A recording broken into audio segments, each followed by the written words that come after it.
నిమ్మకాయలు కోసానండి, సపోటా కూడా కోసానండి. ఇది వీక్లీ 1 టైం ఇట్లా కోస్తానండి. మా ఇంట్లో పండినాయి. ఇక మామిడికాయలండి, ఇక సపోటా చెట్టు అండి. సపోటా చెట్టు చూడండి మాది.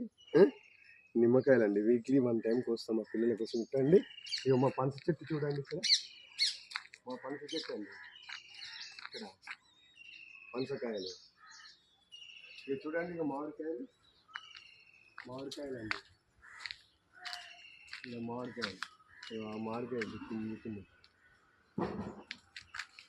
ఇక చూడండి, ఎరువు తయారు చేస్తానండి నేను మొక్కల కోసము.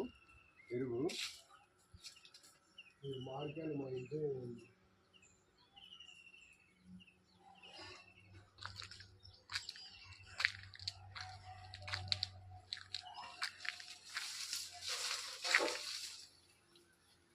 ఇదిగోండి మామిడికాయలు మావి.